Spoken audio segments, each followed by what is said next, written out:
I'm Reece STEIN, at your leisure, on Utah's Antelope Island, where some of the area's bighorn sheep are getting a flying lesson. What must these bighorn rams be thinking? Blindfolded and slung below a noisy helicopter, they appear resigned to their fate, maybe even enjoying the ride. We'll never know.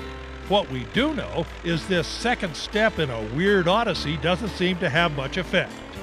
They look pretty good. They look really healthy on the surface. They look great. They look good. Before the ride, they must be caught. The sheep are running free in the rugged mountains of the largest island on the Great Salt Lake. An experienced capture crew swoops in. The gunner fires a weighted net over the fleeing ram. It is then hogtied, blindfolded, and then airmailed back to the base camp. The helicopter pilot, who has done this hundreds of times with all kinds of critters, gently lays his cargo down. We plan to do 2 captures here on Antelope Island. This is the first day. Total, we would like to pull 30 rams off of the island. Today we're aiming for 15 rams. Off to a good start. The first sheep is a beautiful older ram with a perfect full curl horn, an ideal specimen of an obviously strong herd. They are doing fantastic. They keep producing, and it's been a great nursery herd and continues to be. On the ground, each sheep is weighed, then given an extensive once-over. Also giving them some preventive treatment because they are getting moved to a new area.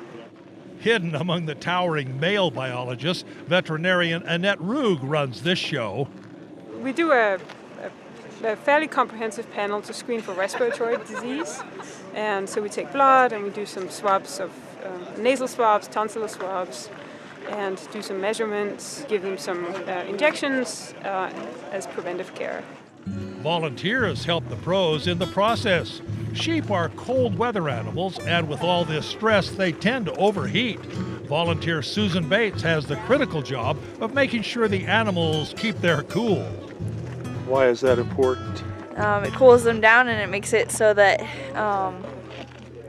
they're safe. That's the main goal here, is to keep the safety of the bighorn sheep. The sheep get a big ID ear tag that can be read from a distance, and 5 will receive radio transmitters so their movements can be tracked at their new home. These ones today will go down to the mountain range outside of Oak City. And then the second trap, we'll hopefully take them over to the Stansberries. The sheep are loaded into trailers for the drive to the Oak Creek Mountains in Millard County. No sooner are the first pair loaded than the helicopter emerges from a fog bank with another pair of bighorns. Today they are taking oldie rams. When we flew the population earlier this fall on our population counts for the sheep, we counted a very high number of rams on the island, almost 2 to 1 with the ewes. So we'd like to bring that ram population back down to a better level and also use those rams to stimulate some other populations throughout the state. The sheep out here are great, just majestic animals in the steep rocky terrain. And A real symbol of wildness. yeah, and to me it's a symbol of Utah too. If research says that they're probably more prevalent than deer when the settlers came in, so it's pretty cool to see that. The transplant will leave about 120 sheep on the island. Reece STEIN, at your leisure, on Antelope Island State Park.